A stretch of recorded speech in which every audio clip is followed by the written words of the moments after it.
Bismillahirrahmanirrahim. Assalamualaikum warahmatullahi wabarakatuh. Alhamdulillah wassalatu wassalamu ala Rasulillah wa ala alihi wa ashabihi wa mawalah.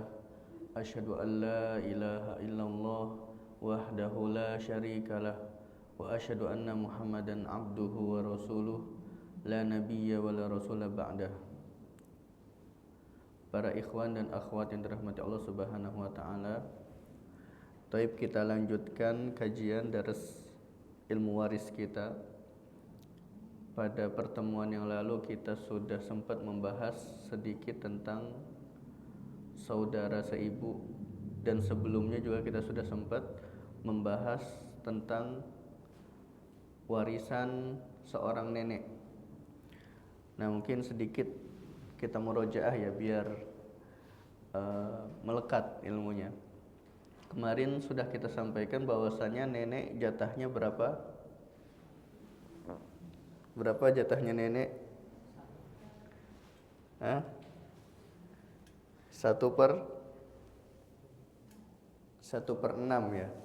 Ya, nenek itu jatahnya 1/6. Misalnya ada seorang mayit yang meninggalkan ahlu waris.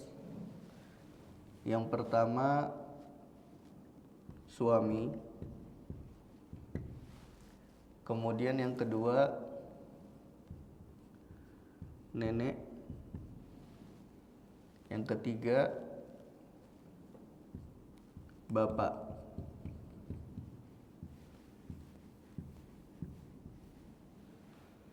Berapa jatah suami di sini?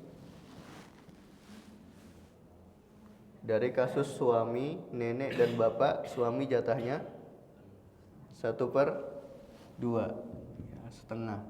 Alasannya karena tidak ada anak atau tidak ada keturunan. Kemudian yang kedua, nenek jatahnya berapa di sini? 1/6 ya, karena tidak ada karena jatah nenek itu ya sudah pasti 1/6 ya. Kemudian bapak jatahnya berapa? Bapak jatahnya sisa. Nah, berarti antara 6 dan 2 berapa di sini? Ya, 12. 12 dibagi 2, 6. 12 dibagi 6, 2. Sisanya 4 dikasih ke bapak. Ya, ini kasusnya ketika si nenek itu sendiri. Kemarin sempat kita singgung bahwasannya kalau ada seorang mayit yang punya nenek lebih dari 1, maka semua nenek itu jatahnya 1/6 ya, 1/6 dibagi jumlah neneknya. Itu kalau dia satu level. Nah, adapun kalau ada nenek yang lebih jauh, itu akan terhalangi dengan nenek yang lebih dekat. Contohnya, ada seorang mayit meninggalkan suami, kemudian nenek, kemudian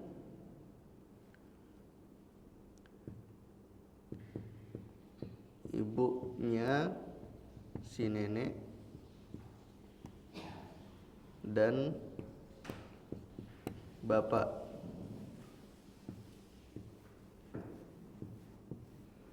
Ya, tergambar ya sini kasusnya ya. Ada seorang mayit yang dia meninggalkan ahlu waris, seorang suami, kemudian seorang nenek, dan ibunya si nenek.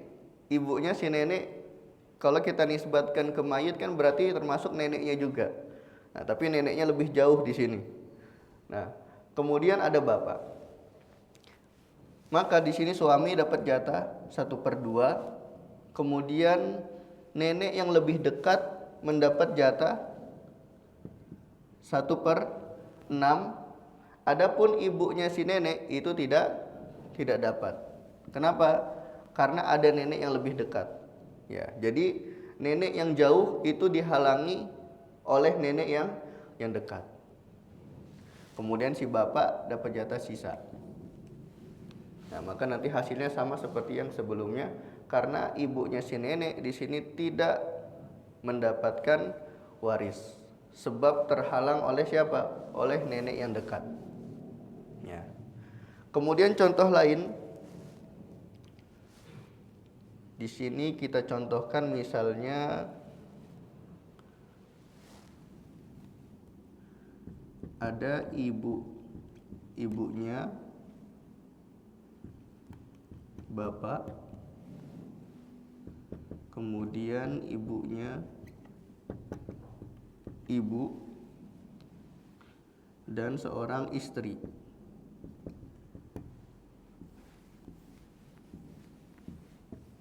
Ya. Ada seorang mayit yang meninggalkan ahlu waris ibunya bapak. Nah, ibunya bapak berarti siapa? Nenek dari jalur bapak. Kemudian ibunya ibu, nenek dari jalur ibu. Kemudian seorang istri. Nah, ini ada 3 orang ahlu waris. Yang pertama ibunya bapak, yang kedua ibunya ibu, dan yang terakhir ada seorang istri. Berapa jatah ibunya bapak dan berapa jatah ibunya ibu? Berapa jatahnya? 1/6.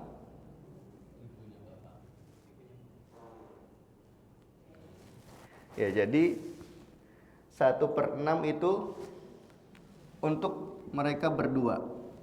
Ya. 1/6 untuk mereka berdua. Jadi kalau ada seorang yang memiliki 2 nenek atau lebih dan level neneknya itu 1 derajat, ya, sama mereka, 1 tingkat, maka jatah semua nenek itu diambil dari 1/6. Jadi 1/6 dibagi jumlah neneknya. Ya. 1/6 ini dibagi ibunya bapak dan ibunya ibu. Nah, baru sisanya berapa? Istri dikasih 1/4. Ya, karena tidak ada anak. Ya, ini kasusnya ketika si mayit memiliki lebih dari 1 nenek, tapi neneknya tersebut satu derajat. Maka semua nenek itu mengambil jatah dari 1/6. Ya. Nah, ini pernah disebutkan di dalam sebuah hadis.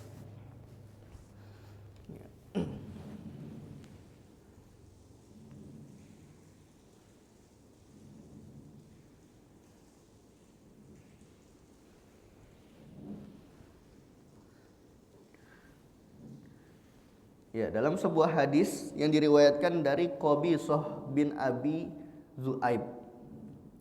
Qala, beliau berkata, ya, Qabisah ini berkata, Ja'at al-jaddatu ila Abi Bakar.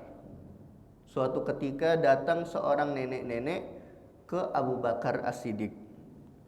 Fasa'alathu mirasaha.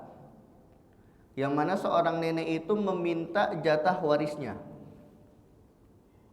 Faqala, kemudian Abu Bakar berkata, malaki fi kitabillahi syai'un. Kamu tidak berhak mendapat apa-apa di dalam Al-Quran. Ya, kamu tidak ada jatahmu di dalam Al-Quran, kata Abu Bakar. Wa ma alimtu laki fi sunnati Rasulillahi syai'an. Dan juga saya tidak mendapati jatahmu dari hadis. Ya, artinya kata Abu Bakar, ketika si nenek ini datang untuk minta jatah warisnya, kata Abu Bakar, di Al-Quran tidak ada jatahmu, dan juga saya tidak pernah mendapati jatahmu disebutkan di dalam hadisnya Nabi Shallallahu Alaihi Wasallam. Kemudian kata Abu Bakar apa? Abu Bakar memerintahkan nenek tersebut pulang. Farji'i, pulanglah kamu hatta as'alan nasa, sampai aku bertanya dulu kepada orang yang lebih ahli. Nah, ini pesannya sangat sangat Masya Allah ya Abu Bakar. Ketika beliau tidak mengerti terhadap sesuatu, beliau tidak mau menjawab. Beliau lebih baik nyuruh, dah kamu pulang dulu, saya mau cari tahu dulu. Tapi saya selama ini belum pernah mendapati jatahmu. Saya tanya coba orang yang lebih ahli dalam masalah ini. Ya, jadi kalau di kalangan sahabat yang ahli dalam ilmu faraid siapa namanya? Siapa sahabat yang ahli dalam ilmu faraid? Zaid bin Sabit. Ya. Zaid bin Sabit salah seorang sahabat yang direkomendasikan oleh Rasulullah untuk bertanya kepadanya tentang ilmu faraid. Nah, jadi Zaid bin Sabit adalah sahabat yang paling ahli dalam ilmu faraid. Nah, maka di sini Abu Bakar berkata, hatta as'alan nasa, sampai aku bertanya kepada orang yang lebih paham. Fasa'alan nas. Kemudian Abu Bakar bertanya kepada orang-orang. Faqala Al-Mughirah bin Syu'bah. Kemudian salah seorang sahabat yang bernama Al-Mughirah bin Syu'bah berkata, Hadartu Rasulullah sallallahu alaihi wasallam. Aku pernah hadir di majelisnya Rasul sallallahu alaihi wasallam. Ini kata Mughirah bin Syu'bah. A'toha as-sudus. Rasul pernah berkata, jatahnya seorang nenek itu 1/6. Jatahnya seorang nenek itu 1/6. Faqala, kemudian Abu Bakar bertanya lagi, hal ma'aka ghairuka? Apakah ada yang lain? Faqoma Muhammad bin Maslamah al-Ansari. Kemudian salah seorang sahabat yang bernama Muhammad bin Maslamah al-Ansari berdiri. Faqala mislama qala al-Mughirah. Saya pernah dapat dari Rasulullah seperti apa yang disampaikan oleh Mughirah. Fa anfadhahu laha Abu Bakrin. Nah, di situ baru Abu Bakar menyetujui jatah seorang nenek itu 1/6.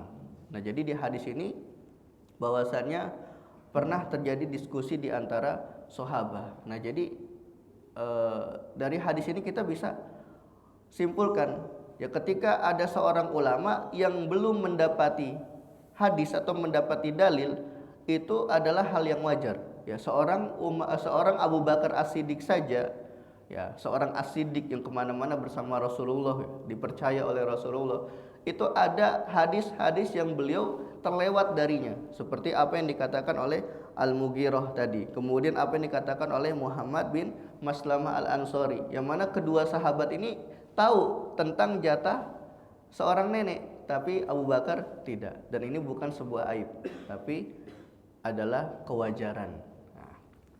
Kemudian summa ja'at al-jaddatu al-ukhra ila Umar.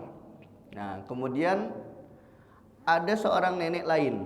Ada nenek-nenek lain yang mendatangi Umar bin Khattab. Kalau tadi kan seorang nenek yang mendatangi Abu Bakar. Nah, ada nenek-nenek lain yang mendatangi Umar bin Khattab.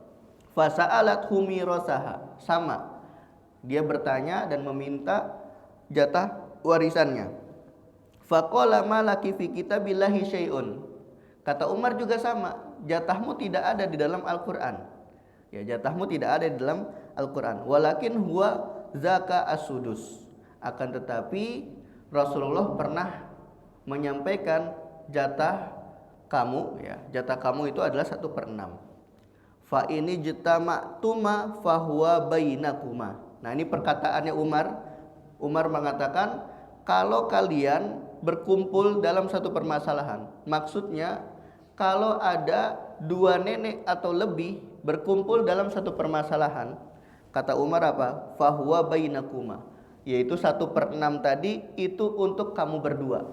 Ya, jadi bukan satu nenek ini 1/6, kemudian yang nenek yang lain 1/6, enggak.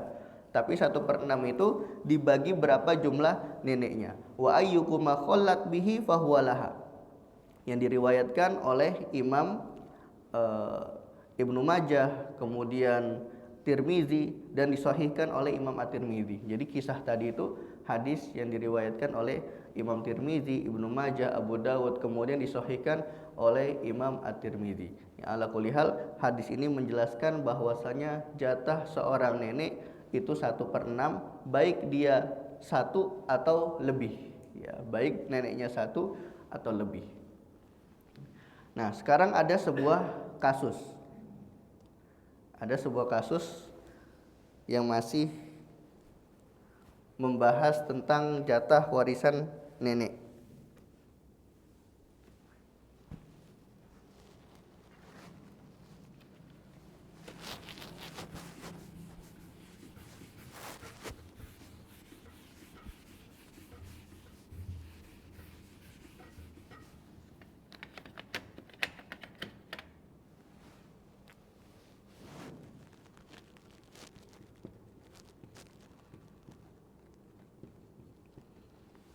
Ya, ada seorang bernama Hindun. Ya, ada seorang bernama Hindun. Kemudian Hindun punya 2 anak perempuan. Ya, Hindun punya 2 anak perempuan. Yang pertama namanya Zainab. Kemudian anak yang kedua namanya Hafsah.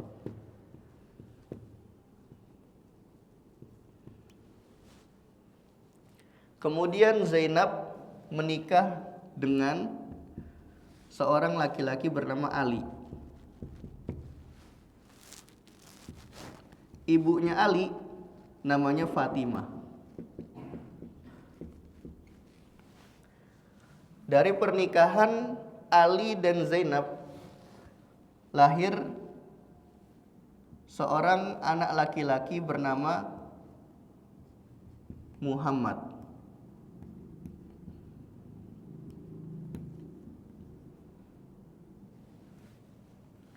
Kemudian kita pindah ke Hafsah.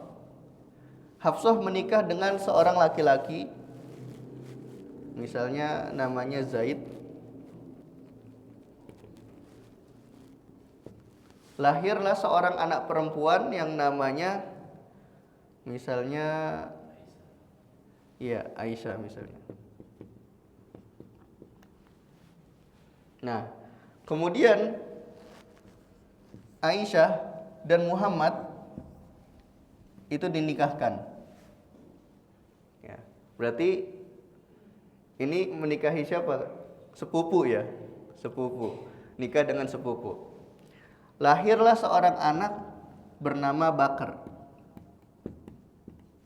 Nah, lahirlah seorang anak bernama Bakar. Kemudian Bakar ini wafat. Ya, suatu ketika ya sudah besar, sudah menjadi saudagar, punya harta, kemudian si Bakar ini wafat. Belum sempat menikah. Di sini Bakar punya berapa nenek? Ada berapa nenek di sini Bakar? Kan Aisyah dan Muhammad ini orang tuanya. Ya. Kemudian dari jalur bapak itu ada Zainab sama Fatimah, ya. Sama Hindun. Ini dari jalur bapak ya, dari jalur Muhammad. Sedangkan dari jalur ibu itu ada Hafsah dan Hindun. Nah, di sini gambarannya sudah punya gambaran ya. Kita ulangi. Ada seorang perempuan bernama Hindun. Ya, seorang perempuan bernama Hindun memiliki 2 anak perempuan. Yang pertama bernama Zainab, yang kedua bernama Hafsah. Kemudian Zainab menikah dengan seorang laki-laki bernama Ali. Lahirlah seorang anak laki-laki bernama Muhammad. Kita pindah ke Hafsah. Hafsah menikah dengan laki-laki bernama Zaid. Kemudian lahirlah seorang anak perempuan bernama Aisyah. Nah, Hafsah dan Zainab ini kan adik kakak keduanya. Nah, mereka berdua ini komitmen untuk menikahkan anak-anaknya.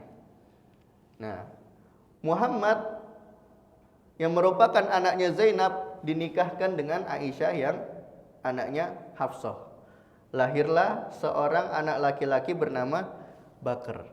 Ya, suatu ketika Bakar sudah besar, kemudian sudah memiliki harta banyak, qadarullah wa masya'a fa'ala, beliau wafat dan meninggalkan ahli waris ini yang kita sebutkan tadi.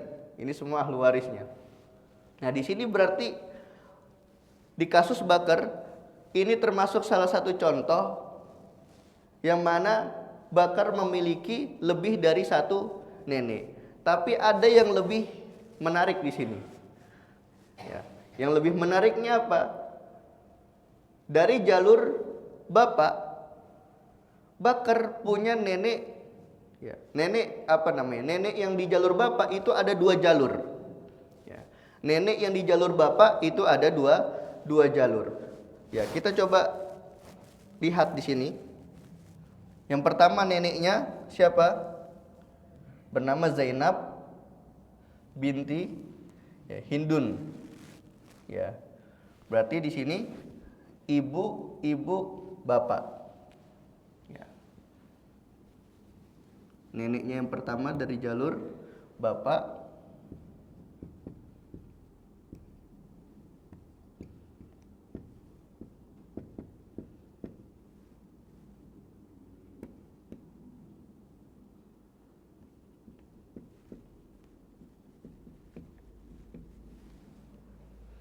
Nah, ini yang pertama. Ibu dari ibunya bapak. Ini Hindun, ya. Ibu dari ibunya bapak.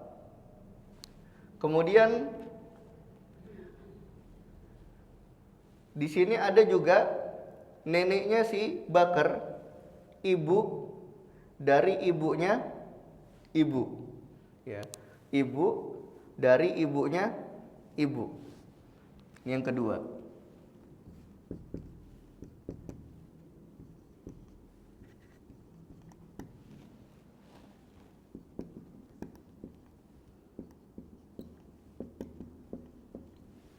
Nah, sekarang yang ketiga, Fatimah. Ya, Fatimah ini ibu dari bapak. Ya, ibu dari bapaknya bapak.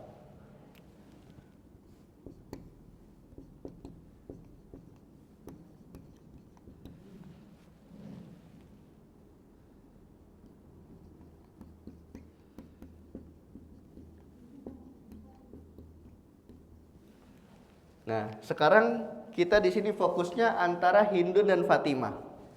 Ya, Hindun dan Fatimah. Hindun, ya, untuk sampai ke Hindun ada berapa jalur? Ada dua jalur.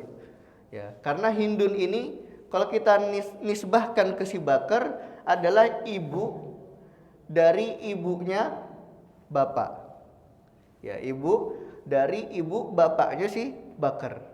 Kemudian Hindun juga adalah ibu dari ibunya ibu. Artinya di sini Hindun dia memiliki dua jalur. Ya, dia nenek yang memiliki dua jalur. Nah, di sini dua jalur dia.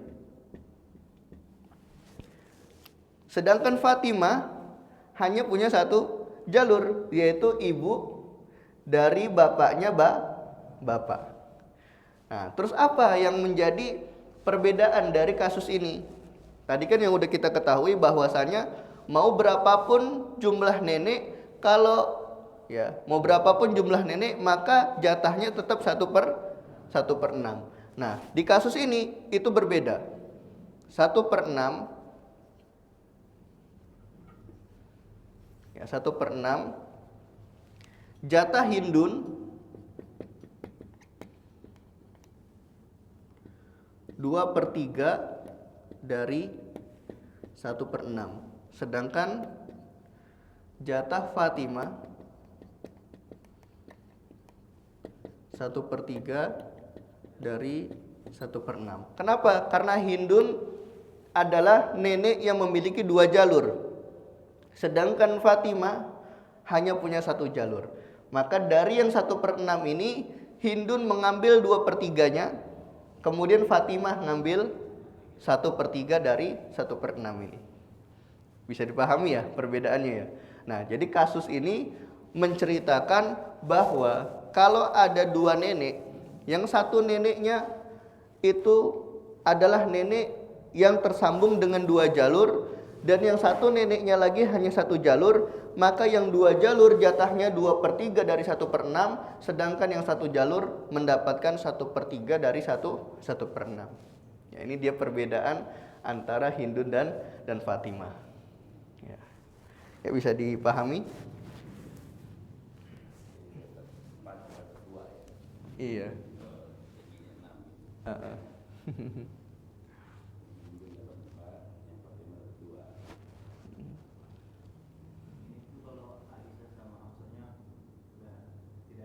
Iya, kalau Aisyah sama Hafsah sudah tidak ada.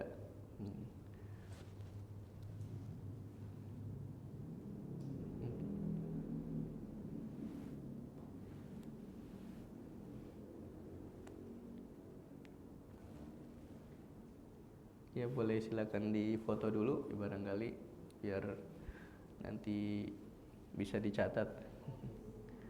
Dilihat di YouTube. Iya.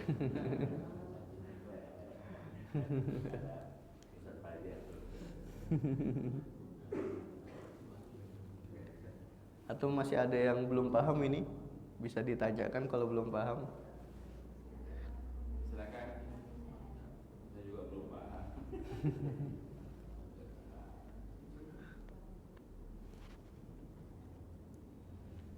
Jadi pertanyaan dia mungkin dijelaskan. Iya. Jadi ini kasus ini ketika orang tuanya sudah tidak ada. Ya. Ini sudah tidak ada. Kemudian ini sudah tidak ada. Kemudian ini juga sudah tidak. Nah, yang hidup itu tinggal neneknya. Atau kalau yang kakek masih ada pun nggak apa-apa, karena dia tidak menghalangi. Ya, misalnya di sini tersisa Hindun, Fatimah, kemudian Hindun dan Fatimah misalnya. Ini juga sudah tidak ada nih. Ya, ini sudah tidak ada. Zainab sudah tidak ada. Ya, tinggal Hindun, Fatimah, sama Ali misalnya. Yang ada cuman 3 orang, Hindun, Fatimah, dan Ali. Adapun sisanya Hafsah, Zainab, Muhammad, Aisyah, Zaid itu sudah tidak ada. Maka nanti jatah dari si Hindun ini 2/3 dari 1/6, dan jatahnya Fatimah itu 1/3 dari 1/6. Ya, artinya ketika tidak ada nenek yang lebih dekat ke mayit, kemudian tersisa nenek yang jauh seperti Hindun dan Fatimah, itu nanti dilihat nenek yang jauh itu untuk sampai ke si mayit itu jalurnya berapa, 1 jalur kah atau 2 jalur. Kalau 1 jalur maka jatahnya 1/3. Kalau 2 jalur jatahnya 2/3 dari 1/6. Tapi kalau semuanya sama, ya semuanya sama-sama 1 jalur, maka jatahnya 1/6 dibagi rata. Gitu.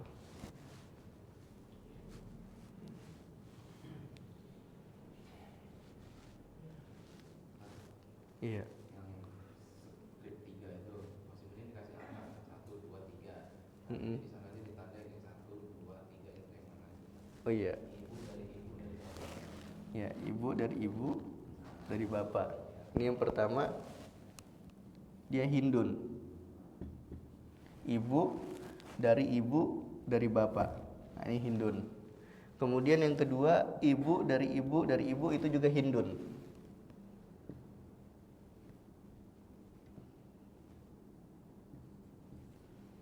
Ya, kalau ini kan 1 Hindun ke Zainab ke Muhammad.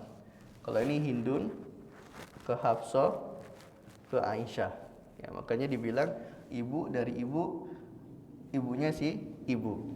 Ya. Kemudian yang ketiga, ibu dari bapaknya bapak itu Fatimah.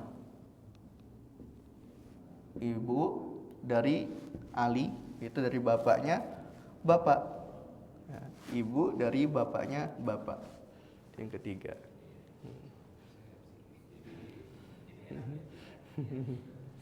Iya. Saya gambarin apa tuh, Pak? Berarti lu satu. Insyaallah.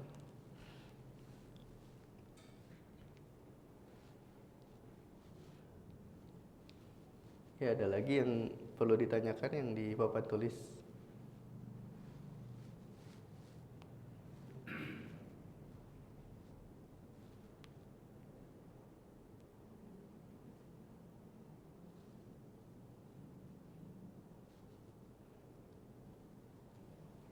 Masya Allah, ternyata permasalahan nenek juga kompleks ya. Kalau kenyataannya jarang ketemu. Iya. Itu main bisnis.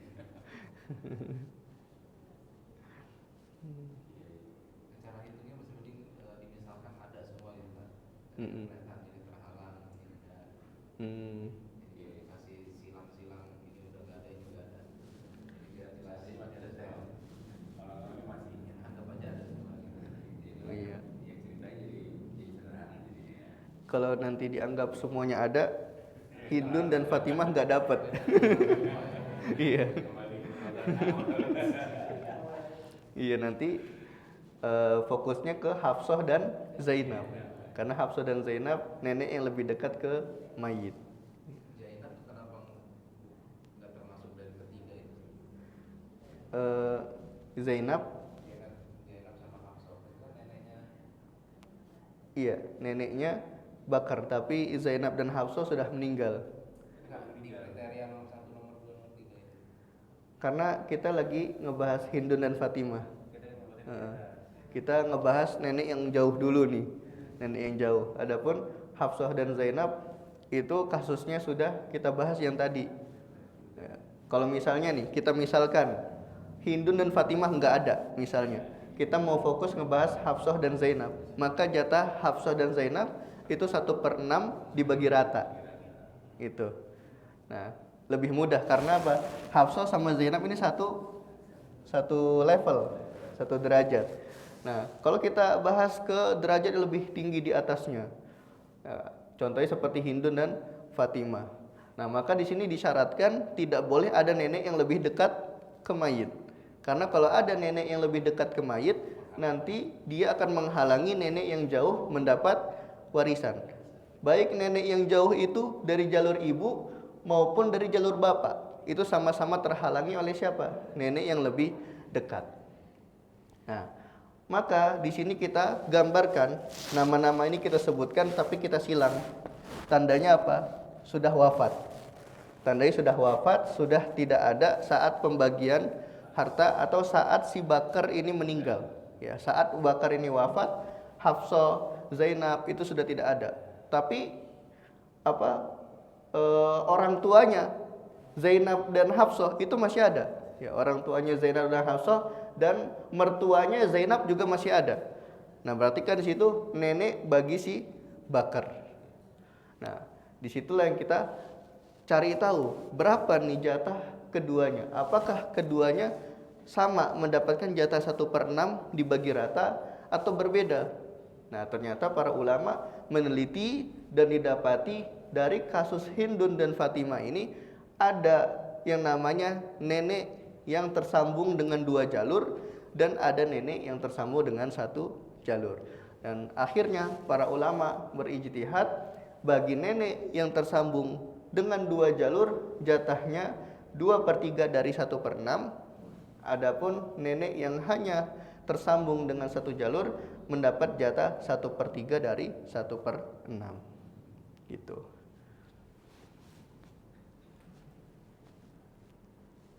Ya, jadi fokus kita nih ngebahas Hindun dan Fatimah. Ini untuk contoh ini.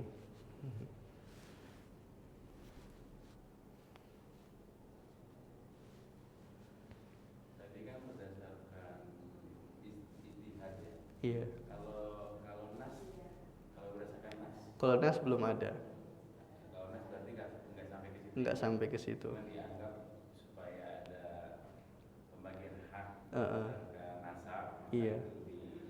Diijtihadkan oleh para ulama.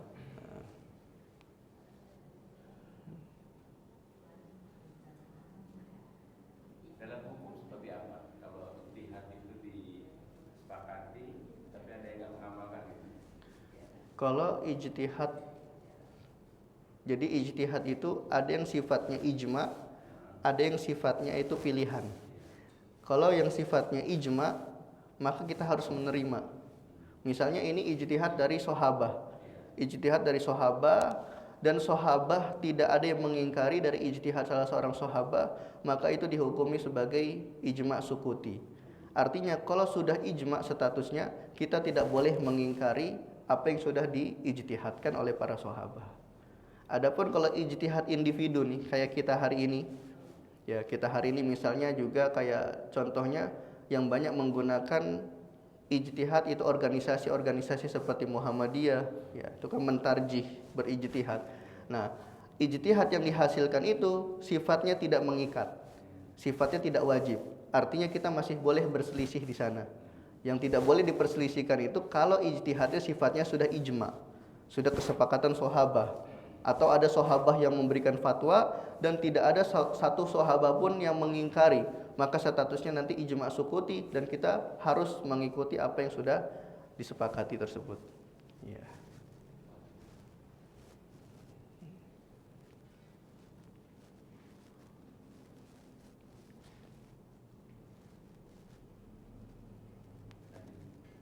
Lanjut ya. Ya, berarti kalau lanjut kita lanjut ke jatah warisan saudara seibu ya. Kemarin kita lanjut ya. Kita sempat bahas kemarin. Ini kita hapus ya.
Ya, kemudian saudara seibu atau disebut juga anak-anak dari ibu. Ya, contohnya sudah kita sebutkan kemarin ya, gambarannya. Mereka mendapat warisan dengan dua syarat. Dua syarat yang harus terpenuhi. Syarat yang pertama, tidak ada keturunan. Berarti kalau dalam satu kasus ada keturunan, maka anak-anak dari ibu atau saudara seibu ini tidak berhak mendapat waris. Contohnya, kalau dalam sebuah kasus ada seorang meninggal, kemudian meninggalkan istri, saudara seibu, ya, satu saudara seibu, dan seorang anak laki-laki.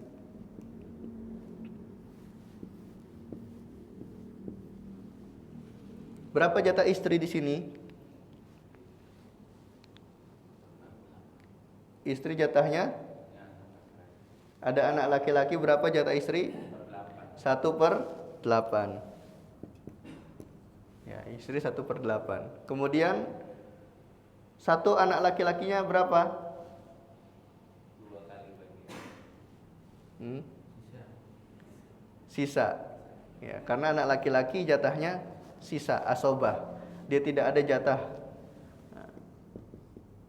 Ya, anak laki-laki itu dia tidak ada jatah pasti. Ya, pasti dia sisa. Nah, adapun satu saudara seibu, dia tidak berhak mendapat warisan. Kenapa? Karena di sini ada keturunan. Maka dia dihalangi oleh anak laki-laki.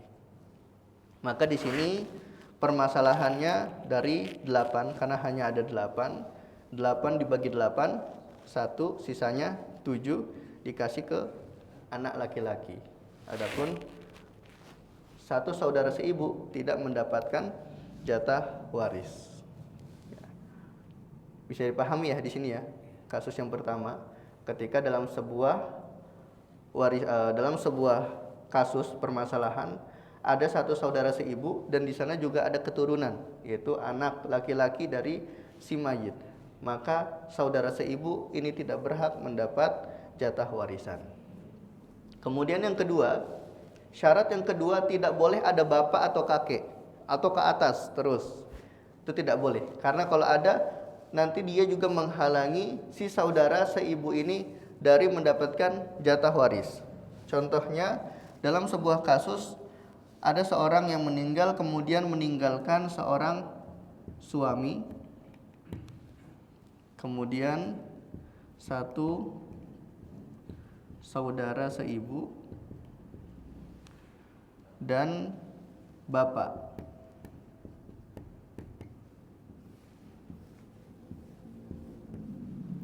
Berapa jatah suami di sini? Jatah suami setengah karena tidak ada anak. Kemudian berapa jatah saudara seibu? Tidak berhak mendapat waris. Kenapa? Karena ada bapak yang menghalangi dia mendapatkan warisan. Berapa jatah bapak? Sisa. Nah, berarti permasalahannya sini 2. Ya, asal masalahnya 2, suami 1, bapak 1. Sedangkan saudara seibu tidak berhak mendapatkan warisan. Ya, jadi ketika saudara seibu atau anak-anak dari ibu, ya dalam kasusnya itu ada salah satu dari 2 ini dia terhalang mendapat warisan. Maka syaratnya dia mendapat waris tidak ada keturunan dan tidak ada bapak dari si mayit. Ya. Nah, contohnya seperti apa? Contohnya, ya misalnya ada seorang mayit yang meninggalkan suami dan satu saudara seibu. Nah, berapa jatah suami? Setengah, karena tidak ada anak. Kemudian berapa jatah saudara seibu? Nah, di sini yang akan kita bahas. Ya, yang akan kita bahas bahwasannya disebutkan al-ikhwatu wal akhwatu lium itu mendapatkan jatah 1/6 idza infaroda. Kalau sendiri jatahnya 1/6. Kalau lebih dari 1 jatahnya 2/3. 1/3, Fuan.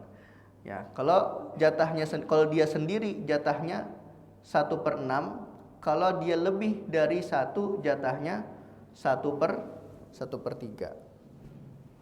Nah, sekarang kalau kita lihat kasusnya di sini, 1 saudara atau 2? 1. Nah, berarti jatahnya di sini 1/6. Nah, 6 dan 12. Kemudian 12 dibagi 2, 6. Kemudian 12 dibagi 6, 2. Di sini totalnya 6 tambah 2 berapa? 6 tambah 2 8.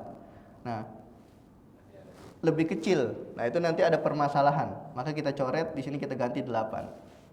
Itu nanti ada pembahasan rod dan aul ketika nanti siham itu jatahnya lebih kecil dari aslul masalah atau jatahnya lebih besar dari aslul masalah. Itu disebut dengan permasalahan aul dan rod, akan dibahas di akhir-akhir kitab nanti. Nah, sekarang kita fokus ke jatah dulu. Ini kita masih fokus ke jatah. Nah, berarti di sini kita catat bahwa saudara seibu jika sendiri jatahnya 1/6. Jika lebih dari 1 Jatahnya 1/3. Ya, jatahnya 1/3.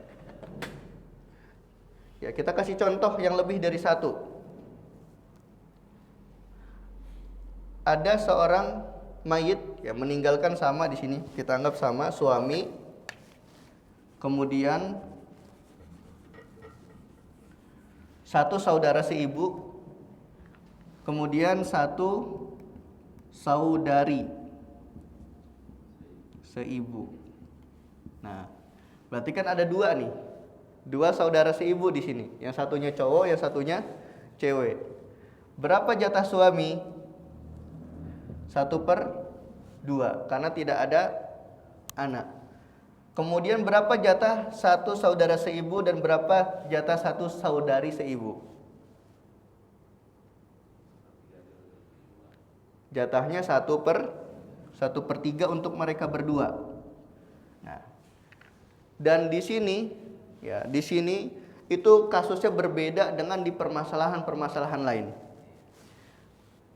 Khusus pada saudara seibu itu tidak berlaku kaidah lizakari mislu hazil unsayain. Kaidah jatah laki-laki 2 kali lipat dari jatah perempuan itu tidak berlaku di sini. Ya. Jadi khusus pada permasalahan saudara seibu antara laki-laki dan perempuan jatahnya sama. Jadi 1/3 ini itu dibagi rata mereka berdua. Ya, baik bagi laki-laki maupun bagi perempuan. Nah, jadi kaidah lizakari mislu hadzil unsayain itu tidak berlaku pada kasus ini. Bisa dipahami ya? Ya, jadi kalau ada saudara seibu lebih dari satu, baik laki-laki maupun perempuan, maka jatahnya 1/3 dibagi rata mereka, tidak mandang siapa laki-lakinya dan siapa perempuan. Pokoknya rata antara laki-laki dan perempuan. Ini khusus pada permasalahan saudara seibu. Ya. Ya Taib, ada yang ditanyakan nih dari permasalahan ini? Adil lah ya, karena dia jauh ya. Iya. Hubungan dengan mayitnya. Ya makanya disebut dia kalalah dia. Dia mendapatkan warisan karena kalalah lewat jalur ibu. Ya.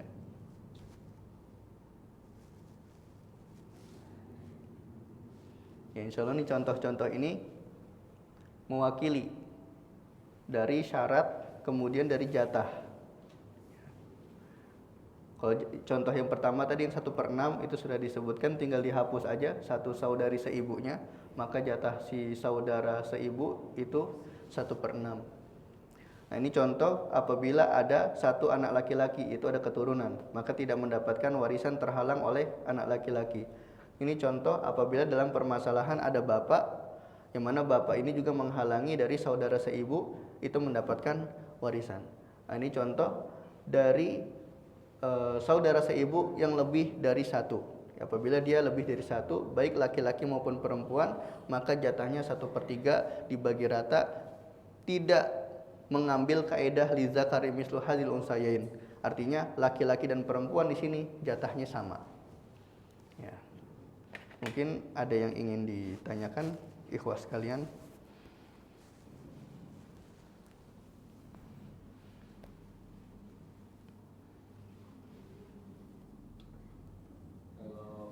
Memang kan permasalahan warisan itu kepada pembagian yang sudah ditentukan ini Ustaz. Memang karena kan barang yang ditinggalkan itu kan nggak berbentuk yang gampang dibagi ya. Karena problemnya di situ ya. Baik dia berupa tanah atau berupa bangunan gitu ya. Yang kemarin udah kita bahas gitu ya. Itu gimana ya solusinya? Itu memang harus selain disepakati, kalau disepakati kan akhirnya semua sepakat gitu ya. Tapi kan sebenarnya semua orang pengen dapat jatah sesuai dengan yang diperoleh ya. Iya. Yang paling gampang memang jadi dijual gitu ya. Yang paling gampang dijual. Tapi kalau misalnya nggak mau dijual, dia harus manggil ahli tanah, ahli bangunan untuk mentaksir harga. Jadi mentaksir harga, diperkirakan mana yang dari total aset itu yang 1/2, mana yang 1/4, mana yang 1/6. Nah nanti kalau sudah ditentukan bangunan ini 1/6, ini 1/3, ini 2/3, maka tinggal diberikan kepada siapa yang berhak dari ahli warisnya. Nah, jadi dikembalikan kepada ahli tanah. Jadi kalau nanyanya ke yang nggak ahli di tanah kayak ustadz itu nggak bisa memberikan solusi, karena seorang ustadz itu nggak paham apa harga aset gitu ya. Apalagi kan aset itu semakin dekat dengan akses jalan umum itu akan semakin mahal harganya, dan semakin susah jalannya dia akan semakin murah. Artinya untuk menentukan mana yang jatahnya 1/4, mana yang jatahnya 1/3 itu ditentukan oleh yang ahli di bidang tanah gitu. Walaupun jadi agak ini ya, agak problem lah gitu ya. Iya, jadi agak rumit memang. Cuman kalau berbicara boleh tidaknya, hukumnya boleh ya, membagikan warisan dalam bentuk aset itu diperbolehkan.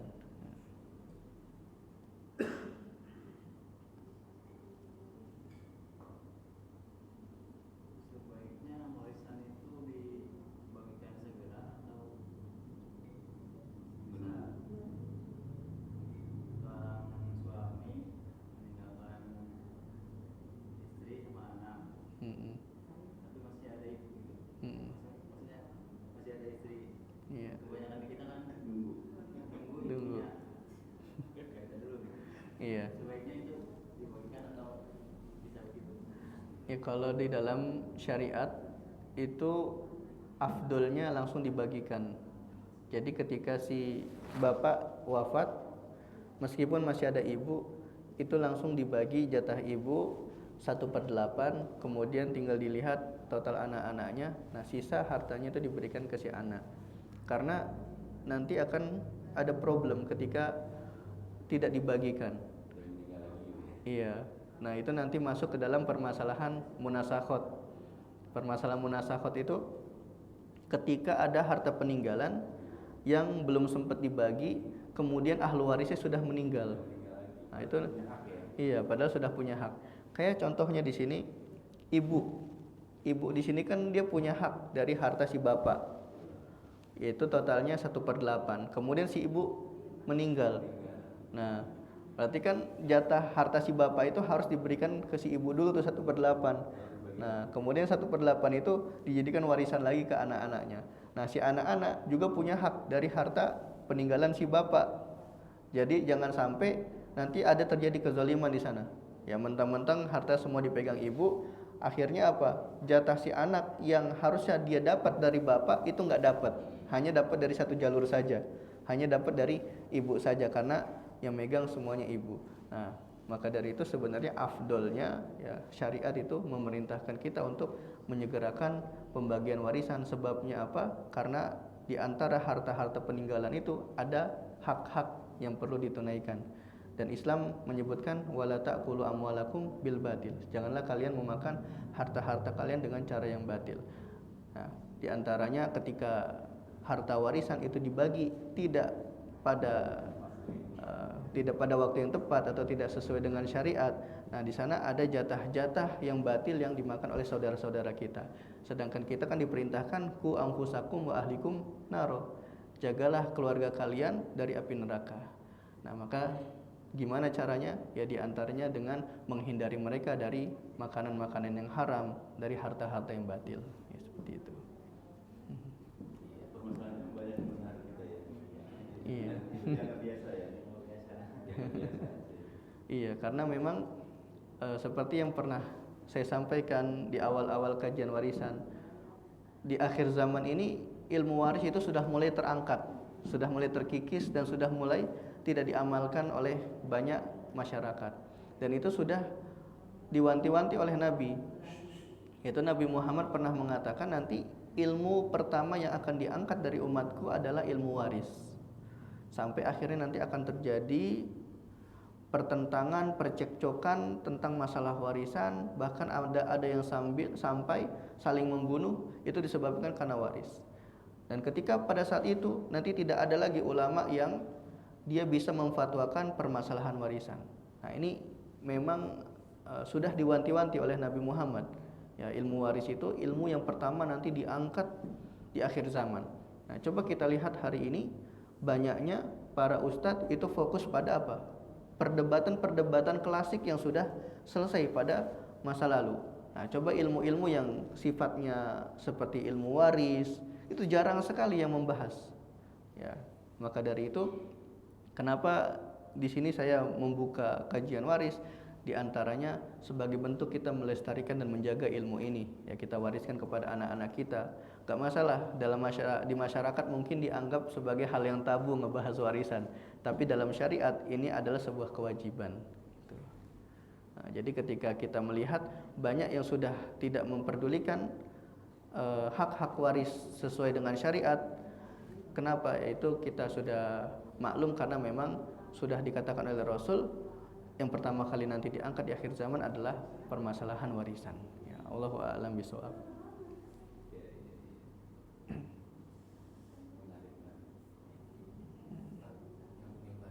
Iya.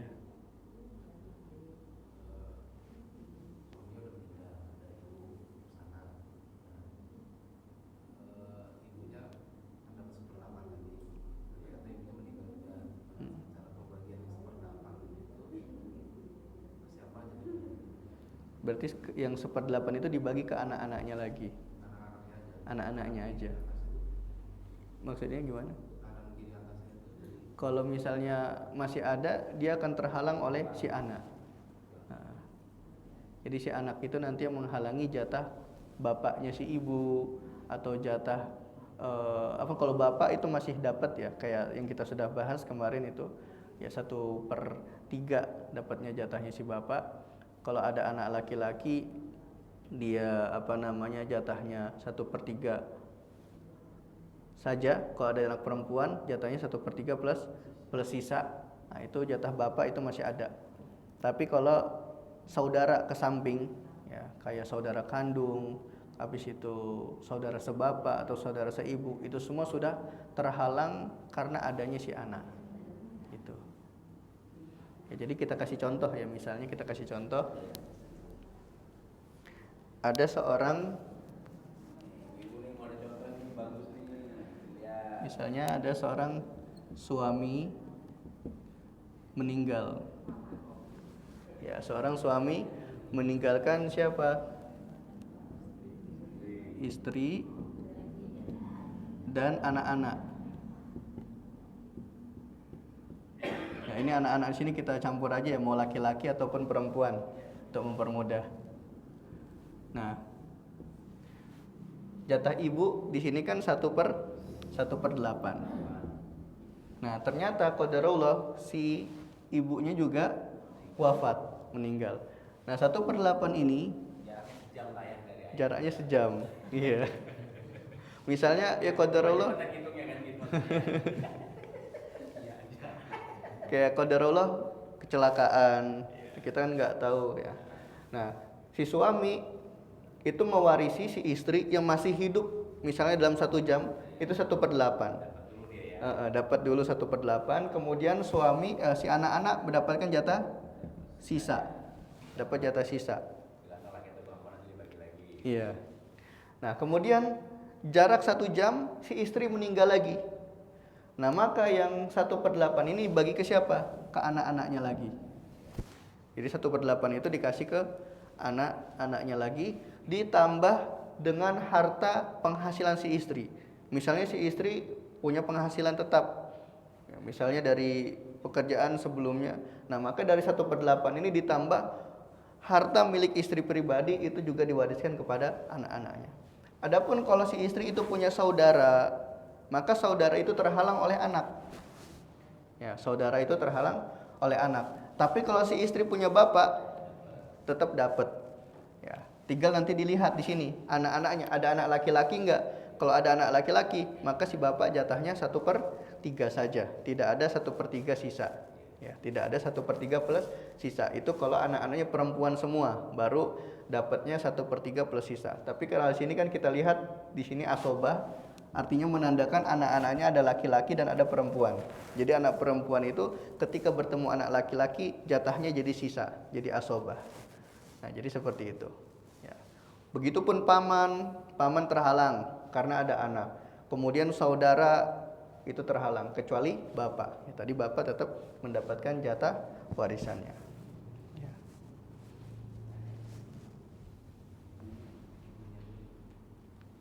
Gimana? Ibunya dari ibu tetap dapat. Nah, tetap dapat. Nenek tadi jatahnya 1/6. Jatahnya 1/6.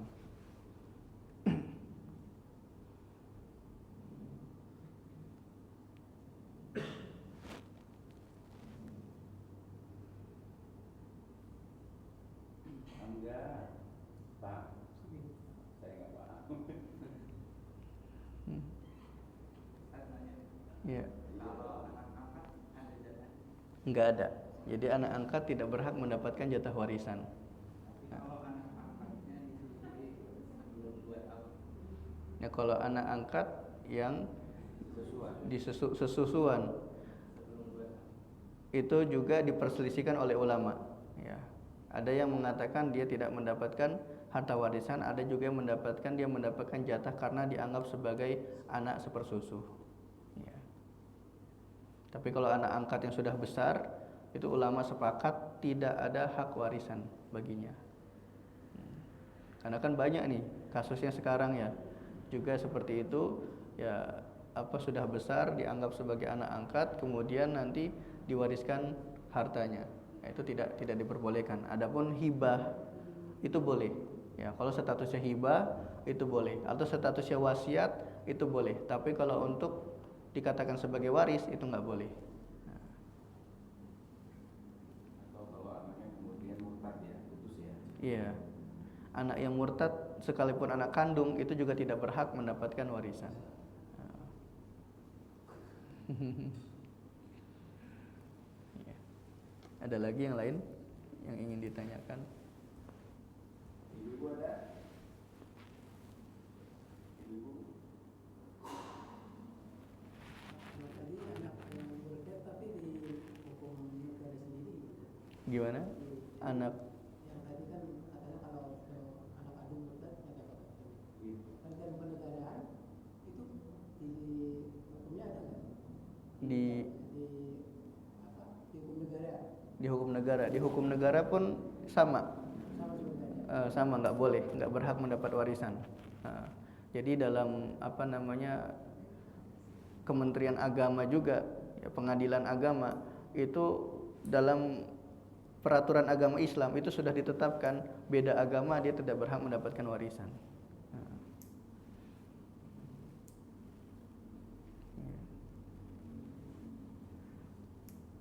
Ada lagi yang lain yang ingin ditanyakan?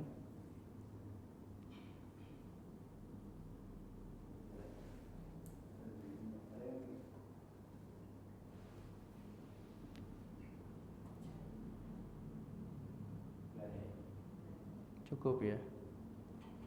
Tuh. Untuk mengganggu warisannya.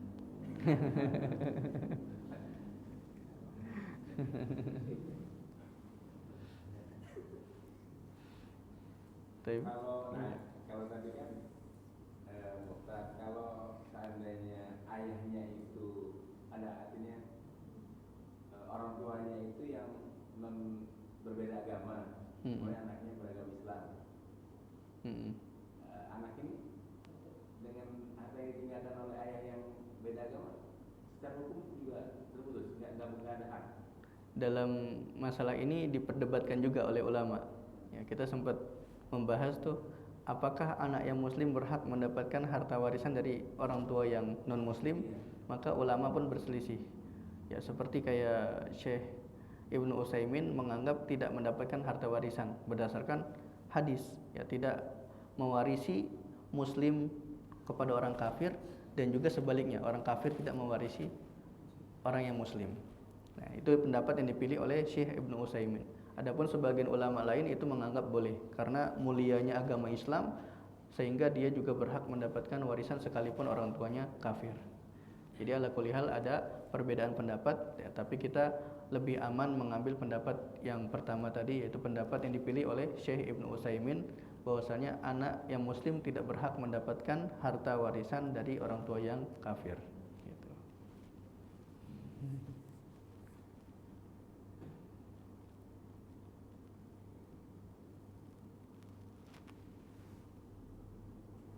Nah, sekarang pertanyaan lagi.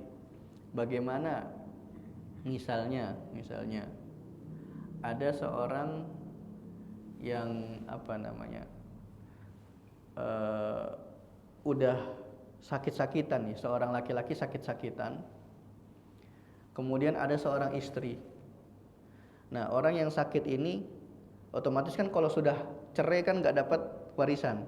Nah, orang yang sakit ini sengaja menceraikan istrinya supaya istrinya tidak mendapatkan jatah warisan. Nah, ini gimana kasusnya? Apakah si istri tidak mendapat jatah waris? Jadi sengaja dia nggak pengen nih hartanya ini jatuh ke istrinya. Maka di akhir hayatnya dia mentalak istrinya.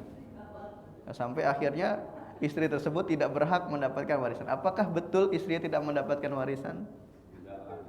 Jawabannya, kalau ada unsur kesengajaan, ya, niat buruk tadi, niat agar istri itu tidak mendapat warisan, maka dalam hukum syariah si istri tetap berhak mendapatkan warisan.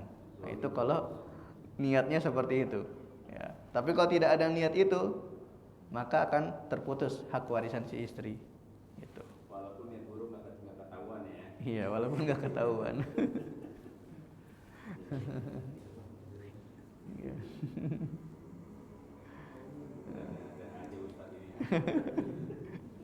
Soalnya para ulama pun membahas nih permasalahan-permasalahan yang seperti ini. Jadi ada indikasi, biasanya kan ada indikasi. Barangkali dia punya teman dekat curhat, wah saya nggak mau harta saya jatuh ke istri saya gitu kan. Ya sudah dia mentalak istrinya, kemudian sudah selesai dari masa iddah, kemudian dia wafat.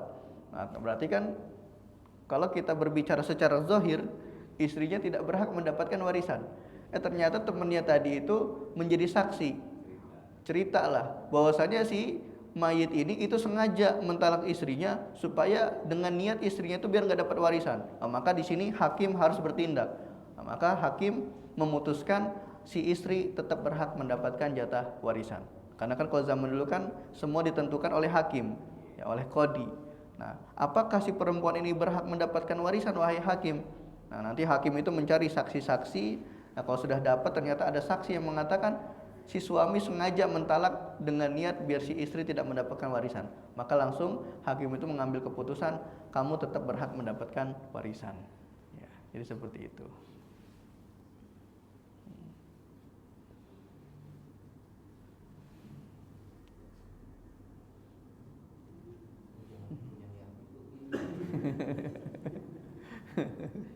Cukup ya, insya Allah.